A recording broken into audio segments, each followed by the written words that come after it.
Hi everyone, welcome back to the channel. So in this video, like I said, I'll be talking about the gold stock that I've recently started buying into and how this is an under the radar, underappreciated stock that is different than most gold stocks, but what I think has less risk and more upside than traditional gold mining companies. Now this stock is not going to be like all the other gold stocks you see on YouTube because it's not a gold mining company and it's not even a gold royalty company. So be sure to watch the video all the way through if you want to get a full understanding about this company, how they work, and why I think there is potential massive upside for them over the next few years. So I mentioned them in my last video. The company is Sprott. Their ticker is SII, and they trade on both the Canadian Stock Exchange and on the US Stock Exchange. So this is what Sprott does. Instead of mining metals or being a metals royalty company, Sprott is a global asset manager providing investors with access to highly differentiated precious metals investment strategies. And so here are Sprott's products. They have physical metals trusts, they have managed equities, mining ETFs, and private equity and debt strategies. So what this company does is they're an asset manager and they run a number of funds in the natural resources space. And so here's this company's basic philosophy. They're contrarian,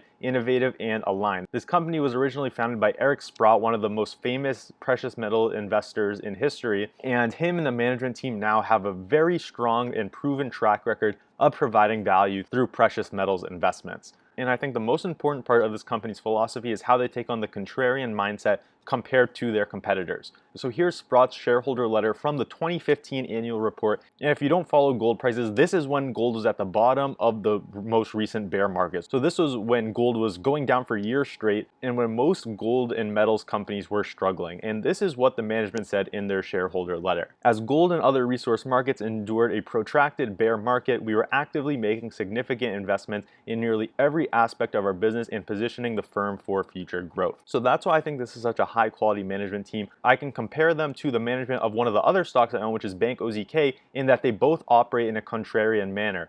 So back in 2008, 2009, when the banking crisis happened, Bank OZK's management team was in a similar position, and when a bunch of other banks were going out of business, they swooped in and picked up a bunch of these banks trading at fire sale prices, and that was what allowed them to have massive growth over the past decade. And so I think Sprott's management team has a very similar mindset, and they're definitely doing the right thing, especially for a very cyclical industry like metals. You have to have a contrarian mindset and really take advantage of the times when gold prices are depressed so you can have huge growth when the price eventually starts to go back up again. So now we're going to get to what specific products this company has and what I think their competitive advantages compared to other asset managers. So one of the biggest sources of Sprott's revenue is their physical bullion trust. And so these are metals ETFs. They offer investors a secure and cost-effective way to own physical precious metals. And so these are some of the funds they own. They own the physical gold and silver trust, gold trust, silver trust, and platinum and palladium. And these are their ticker symbols here if you want to look them up. And so here's what differentiates Sprott from all the other asset managers offering metals products out there, because you don't need to buy one of Sprott's ETFs to have exposure to gold. The most well-known one is probably the GLD ETF, and there's also a lot of other ETFs and funds out there that track the price of gold. But the Sprott Metals Trust have a number of key advantages that I think give them a competitive advantage over these other companies. And the biggest one is that unlike these other gold ETFs, Sprott's metals trusts are fully allocated and they are actually redeemable whenever you want. And this is the key advantage between Sprott's funds and a fund like the GLD ETF, where if you just buy the GLD, you're buying into an ETF and you're giving the trust to that asset manager that the ETF will continue to track the price of gold. You just assume and put faith that when you buy the GLD ETF, they actually have gold somewhere that will allow the fund to track the price of gold. The difference with Sprott's physical metals trust is that when you buy shares, you actually gain ownership to a huge storage of real gold and silver that you can actually redeem. So like it says here, the trust precious metals are held by the Royal Canadian Mint. So this is one of the best places to store metals like gold and silver in the world. And it's better than where a lot of other funds keep their gold and silver because there's no conflict of interest and no risk of financial loss in the event of one of these storage companies defaulting. And so the advantage of this is when you buy shares of the gold trust or the silver trust,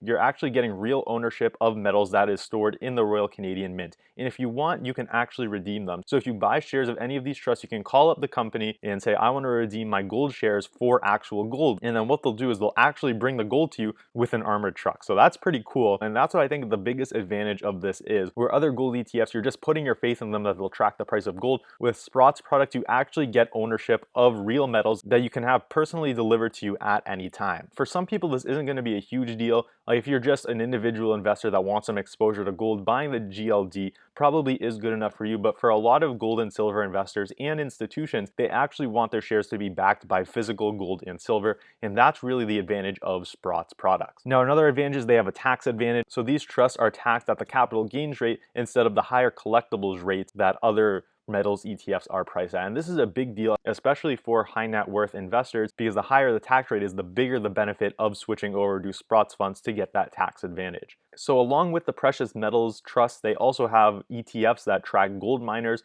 So they have the Gold Miners Traded Fund and the Junior Gold Miners. And so these are for investors that want broad exposure to gold mining stocks. You could invest in these ETFs. Now, they also have a smaller part of the business, which is private resource lending. What this part of the company does is they finance smaller mining companies for ownership. So this part of the company operates like a hedge fund where they finance these smaller mining projects, and the returns from this part of the business are extremely strong. Their average internal rate of return 24%, so that is very good. So now we can take a look at some of the fundamentals of the company. So this company recently had a huge run up, as did most other gold mining companies out there, when the price of gold recently made a new all-time high, where this company back in the sell-off in March was trading at under $15 a share. And right now they are up to just around $40 a share. So based on fundamentals, this company does look expensive. Their PE ratio is a 307 and their forward PE is a 30. So definitely not these dirt cheap companies that I typically buy. However, in the next part of this video, I'll show you how I value the company and why I still think there is a ton of upside. I don't think earnings is a very good way to value this company. So we're going to talk about some other ways, but one thing that jumps out is the free cash flow yield right now is over 5%. So even though that's not the best, for a company that I think will continue going up as the price of gold goes up, a 5.5 free cash flow yield is not bad at all. And this company also pays out a dividend. Right now, it's around a 2.3% dividend. So that is a plus as well. And this is a very stable dividend. This company has been paying out a dividend for years. Even in the bear market in gold back in 2014, 2015, this company has continued to pay a consistent dividend. So here's the way that I go about valuing this company. With an industry like gold and silver, there's going to be a lot of wacky expenses in the income statement. So because of that, net income might not give you a real picture of how the company is doing. And so in the annual report, management actually gives us a number that they like to look at that gives a good measure of the company's performance. And so this company uses an adjusted form of EBITDA, which is just earnings before interest, taxes, depreciation, and amortization. So with this adjusted base EBITDA is what the management says is really the best measure of how this company is performing. And so this is what we're going to look at when we attempt to value this company.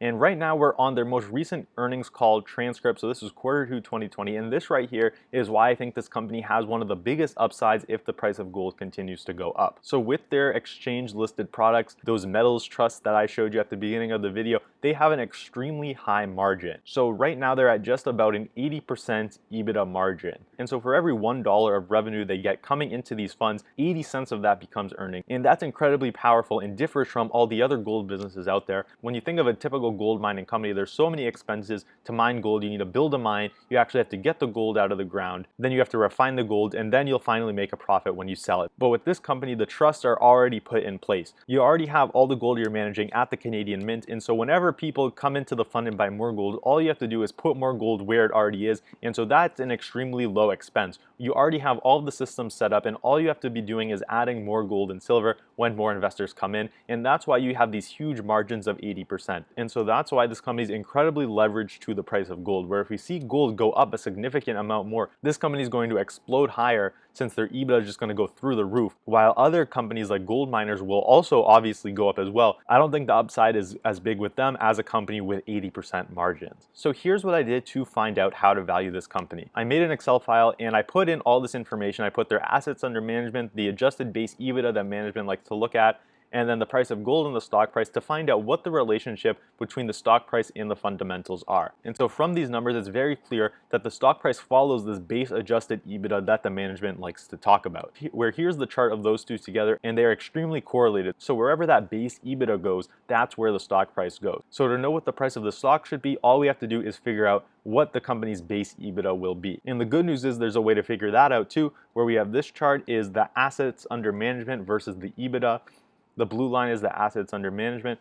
And again, a very clear relationship. Where the assets under management goes, that's where the base EBITDA goes. And so the driver of this company with most other asset managers is really their assets under management, because the more money they have under management, the more management fees they can collect, and this is really the bulk of their revenue. So here's this company's management fees for their different funds. So they probably average around somewhere between 0.3 and 0.4%. That is a little more on the expensive side for passive ETFs, but like I said about the advantages of these funds, the ability to actually redeem shares for physical metals and the fact that you have tax advantages will make up for a lot of these management fees. And these higher fees mean more money coming in for Sprott. All you have to do is figure out where the assets under management is going, and that will really give you the direction of the stock price. And the assets under management have been growing by a very large amount for this company, where just at the beginning of this year, end of 2019, they had just over 9 billion in assets under management, and right now, as of August 4th, that's almost doubled, and right now they're at 17 billion. So this company's almost doubled their assets under management in just about 7 or 8 months. And this is for two reasons. The first is the increase in the price of gold.